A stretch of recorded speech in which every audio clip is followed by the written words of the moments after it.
There's also another individual that I want to mention to you, and that would be Captain Star Lasuida. Captain Suida was a powerful force in my recovery at Brooke Army Medical Center in San Antonio. At one point, she told me, "Bobby, you are different. People will stare. They want to know how you do things." And then she said, "Either you get out and deal with it, or you can stay home and go down the drain." Well, Captain Suida, thanks to your words of wisdom, I dealt with it, and I am here.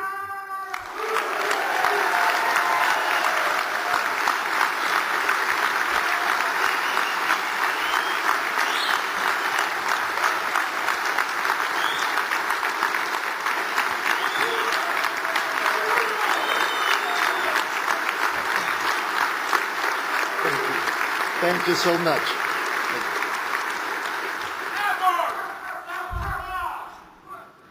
And along the way, I discovered my other family, my DAV family.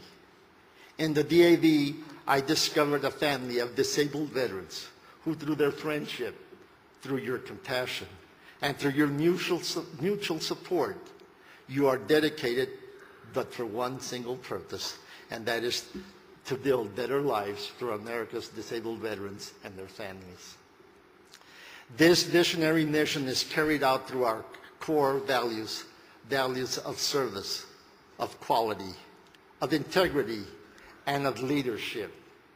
With our mission and values so very well defined, we seek nothing more than that which we have earned through our service and sacrifice to this nation.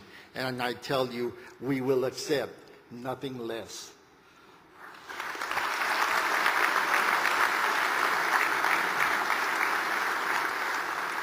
For you see, we are our brothers and sisters keepers. Together we have a strong and vital role to educate and to advocate on behalf of all disabled veterans. It is also our charge to locate and to gather and to welcome all disabled veterans into the ranks of our fine organization. Right now, we have more than 1.2 million members. And like each one of you, I am proud to say that more than 800,000 of them are full paid life members. Thank you. And I can think of no more worthy endeavor than to make a lifelong commitment to our mission. Our solidarity is a light that can be seen all across our nation, from the town hall to the halls of Congress. Membership strength must always remain a priority. And you and I have an obligation to convince those who are not part to become life members, and those with a trial membership to become full paid life members.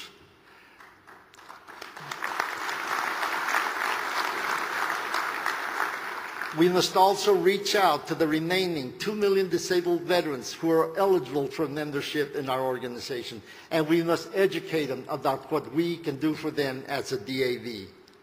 I truly believe that they will want to join us once they learn more about who we are and what we do. You and I need to tell them about the free claims and assistance and the counseling for disabled veterans and their families that are provided by our extremely professional National Service officers. We are the ones to let them know that active duty men and women have a friend indeed in the DAV, Transition Service Officers, who can offer assistance and counseling before soldiers transition back into the civilian workforce. We must tell them about the thousands of DAV auxiliary volunteers who give so freely of their time and compassion to make life better for hospitalized veterans and for outpatients at all the different VA medical facilities. We must make them aware of how our transportation network was created to provide free rides for our sick and our disabled veterans to and from VA facilities as they seek very, very needed medical care. It's our job to make sure that they understand our legislative goals, that our National Legislative Department advocates for them in support of legislation to improve and to protect existing programs for services to our disabled veterans, their families, and their survivors. We must tell them how important it is for us together to achieve our legislative goals, that we are a very proud and unified group of disabled veterans looking out for one another. We are, in fact, ambassadors for the DAV. It is up to us, to you and me, to inspire others with the important work of our organization, to demonstrate what a privilege it is to build better lives for our disabled veterans and their families. Also, I must tell you, our great organization owes much to the leadership of this organization. Under the leadership of Art Wilson, his leadership has gone unparalleled. And I say unto you, one of Art's key strengths is his ability to identify leaders who share his vision, his desire of what will be needed tomorrow to build better lives for veterans. Art, I thank you so much for all that you do for our organization.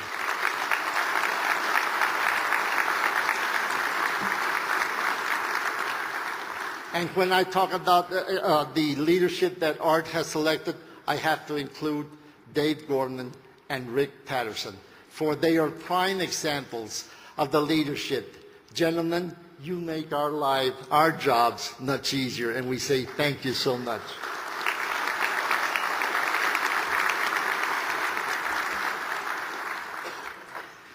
And any time that I think of our organization, this family of comrades, my new family, I am reminded of these words, and I quote, "Although wounded or disabled, our spirit is unbroken. Our faith in our country, in our God, remains unshaken. Whatever sacrifice or suffering we have endured, we would gladly endure it again and again if necessary, to maintain the American rights and to preserve the American principles for which we fought. We regret none of our part in the struggle, and we are proud of the privilege which was ours of contributing toward the American victory in battle, and the privilege which is still ours of contributing still further towards the glorification of America in peace." End quote. These very, very inspiring words were delivered by Judge Robert S. Marks at the first National Convention of the Disabled American Veterans held in Detroit in June of 1921. What National Commander Marks said at that time remains very true today. We are still proud of our service and of our contributions to this nation. We have not changed in our basic mission. We still care about each other, and we work together to improve the quality of life for disabled veterans and their families.